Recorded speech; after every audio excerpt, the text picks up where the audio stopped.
The influence of arcades on games developed for home computers during the 1980s certainly led to a range of results, whether in the form of conventional takes on arcade formulas to more experimental concepts like Wizball, Sensible Software's 1987 classic. This is Beyond the Scanlines, a series focusing on interesting games on classic computing and gaming platforms. As with Sensible's other releases of the time, Wizball was originally developed for the Commodore 64 and published by Ocean Software. Ocean would then commission conversions for a plethora of other platforms, including the ZX Spectrum and Amiga, which we'll see later on. Wizworld's colour has been drained by the nefarious Zark, and with the aid of his horrible sprites, has now made it a drab and barren place to reside. The only one who can set things right is Wiz, who you'll control, assisted by his trusty feline companion in the Catalite. And both of you will need to obtain enough colour to restore each of the 9 levels to full brilliance. The way this is done? Blasting plenty of nasties. Whilst most of them serve only to bother you, the bubbles are anything but. Blasting these will release coloured paint drops, and the Catalite needs to collect these in order to fill the cauldrons up at the bottom of the screen. Each level requires 3 colours to be mixed in order to restore it, starting with the darkest shade and progressing up to the lightest. These colours aren't just the primary red, green and blue drops released by the bubbles though, as sometimes you're going to need to mix combinations of them to get the right one you need. Which is especially important, because at any time there are only 3 levels active, and each of those offers one of the primary colours to collect. There's just the matter of being properly equipped for tackling the layouts of Wizworld though. Poor Wiz doesn't start out that agile with his constant bouncing and horizontal movement based on his rotation rate. This is certainly the point where many people justifiably give up on Wizball simply from how bewildering it is to control at a glance. Thankfully, this isn't permanent, as once one of the starting enemies is blasted, a power-up pearl is dropped. When collected, these advance the power-up bar in a manner reminiscent of Gradius, and are activated with a quick waggle of the joystick. One pearl selects the thrust power-up, giving you direct horizontal control. When activated, a second highlights the anti-grav power-up, removing bouncing from the equation, finally giving you full freedom of movement. Beyond that, power-ups include additional firepower in the form of the beam and double options, the former giving you a short-range vertical shot, and the latter allowing your shots to fire in both horizontal directions. The third icon is the most important, bringing the Catalite into play. Then you have the blazes, which upgrade your horizontal shots, and the spray, which gives you 8-way fire to either Wiz or the Catalite alternatively. The final pair are more defensive. A smart bomb clears the screen, plus there's temporary shielding for both Wiz and the Catalite. At this point, now you can start scooping up colour. When you've collected enough paint drops to add the next colour to the current level, you'll be off to Wiz's lab in order to apply it. En route, you get to experience some pure blasting action in the bonus stage, which lets you rack up plenty of points. When in the lab, you have the opportunity to apply one of the upgrades permanently.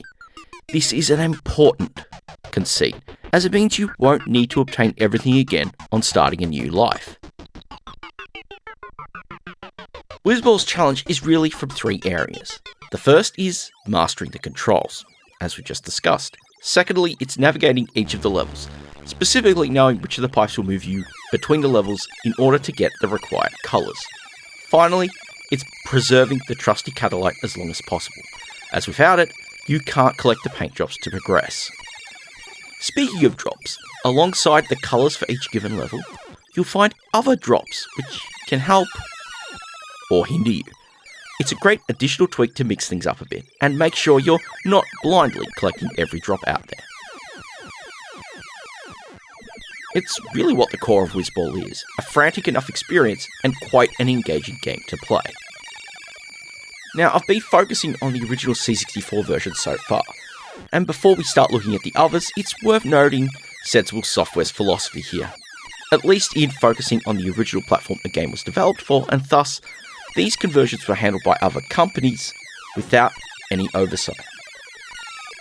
So visually, Wizball is a game which really takes advantage of what the C64 hardware offers, with plenty of sprites being thrown about, offering no slowdown or flicker in the process. The colour palette is used incredibly well, working great lengths to make fully restored levels vibrant, but also the drained versions feeling lifeless as well. The sprites making up the enemies are varied, offering lots of personality here. Some might be simple geometric shapes, but there are some well-crafted ones as well, like the enemy fighters. The hardware scrolling is used well here, alongside screen trickery to put the scoring, power-ups and colour status items in the screen border, giving you more room for gameplay. And so, looking at the ZX Spectrum conversion, and we could really see the machine's limitations certainly do not make it easy to bring it over. The need to include the status info in the main screen area results in a significantly smaller play area, making it cramped and much easier to run into wandering enemies. The attribute clash means that the progressive colour upgrades you see as you improve the levels isn't really reflected here. For me, this takes away from things, as this incremental return of colour is a great motivator for being successful as you play the game. Now jumping up to 16 bits with the Amiga conversion. It should be a surprise that coming out in 1988, it's one of those which was early enough along that it really was a port from the Atari ST, and whilst it doesn't use the full capabilities on offer, it does look reasonable enough. The extra horizontal resolution adds detail, and I love the additional monuments and background details included. In theory. In reality, it takes a bit away from the mystique of what Wizball's environment is. Along with that, the enemy sprites are not quite as mysterious. They're a little more generic and not quite as part of the world as those in the C64 original are. It's a bit of a step backwards, even though they're reasonably well drawn. But from visuals to audio, and one thing about Wizball, at least on the Commodore 64, is its otherworldly soundtrack. The way it travels between raw energy and an ethereal otherworldliness makes for one of the more unconventional soundtracks seen on the machine. It has a great set of pieces to listen to, from the main theme, those employed in the bonus stages, and more. And it also demonstrates the energy which went into the game's development. It's prime SID fodder and absolutely is a defining element into the weirdness and uniqueness of what Wizball is as an experience. This is the first thing you notice missing on the Spectrum version. It was designed and targeted at the 48K hardware, meaning the audio is nothing more than bleeps and bloops from the internal speaker. Really audio that's there to just do a job and not really to provide an atmosphere. Of course, this means that there is absolutely no music at all, and quite frankly, the game suffers for it quite a lot. Again, on the 16-bit side of things, the Amiga version really relies on the digital audio capabilities of the machine. And whilst it offers some great sampled title music, it kind of feels wrong to me. It doesn't play to the vibe or the soul of the outer worldliness of what Wizball is. This also carries over to the sound effects. Again, they sound great from a technical angle, all being sampled and nice and clear, but as with the music, the blasts that you hear do not suit the vibe. They just aren't ethereal and aren't weird enough. So, on an audio front, it's technically accomplished, but not really fitting in. Beyond the visuals and the audio though, it's time to talk controls. The one thing the C64 version offers here is the smoothness of running at 50 frames per second. It means the controls are responsive, even when it comes to moving Wiz about with his weight prior to collecting those thrust and anti-grav power-ups. On the Spectrum, there are plenty of options available for joystick support for your desired joystick interface, though you can only set this once when loading the game up, as after the game over screen, you can only just dive back in and start a new game.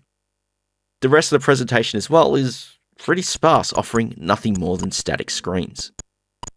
When it comes to these controls, they are quite frankly sluggish. I found that activating power-ups was not reliable. And that's a death knell in a game like this, because you really want those triggers to be recognised right away, as it becomes a matter of life or death. Now, this also impacts the movements of Wiz. especially prior to activating the thrust and anti-grav power-ups. With the slower rate of gameplay here, the lower responsiveness led to many occasions, in fact far too many of them, where I'd simply run into an enemy without having a chance to avoid it. The game also has emissions here, specifically around the bonus stage. When you complete a colour, it's a very jarring jump to the lab to select your upgrade before going back into the action. Whilst it's a sequence that was most likely removed for memory reasons, I do wish the transition between phases was a little nicer. The other real omission here is the multiplayer options. On the C64, you can have 4 players taking turns, but you've also got a 2-player cooperative mode. One player controls Wiz, and the second controls the Cataline. It's a really fresh spinner cooperative play, and makes the mechanics a little less convoluted, at least for those players starting out. But this is all missing, and it just reinforces how cut back the Spectrum conversion is. Sadly, on the controls front, the same applies to the Amiga.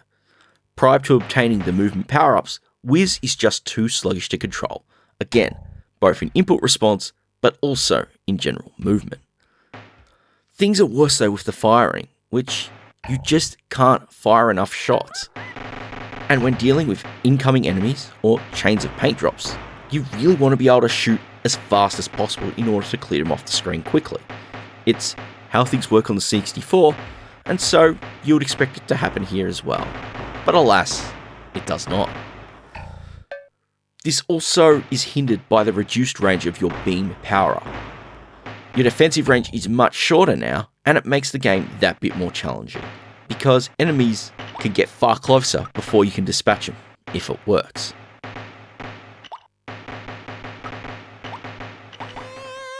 In its original Commodore 64 form, Wizball is an unmitigated masterpiece.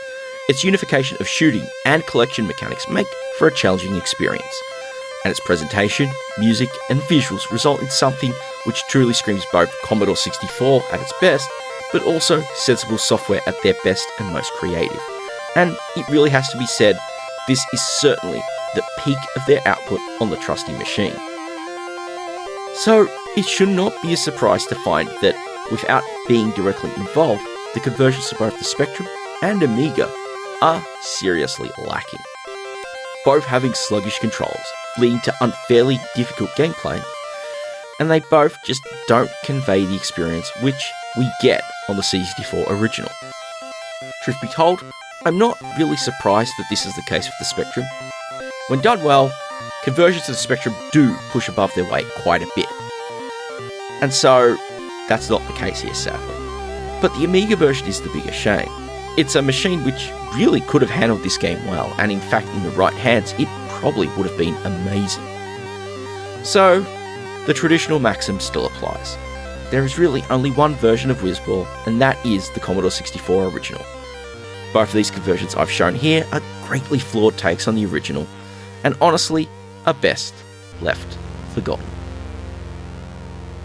And so we come to the end of yet another Beyond the Scanlines. If you appreciate the look at this interesting classic, why not leave a thumbs up on the video? If you've got some thoughts or insights, then drop a comment and let's chat. If you haven't already, please do consider subscribing to the channel. And yes, ringing that bell so you can be notified the moment new videos are uploaded. Finally, and probably most importantly, thank you all so very much for watching.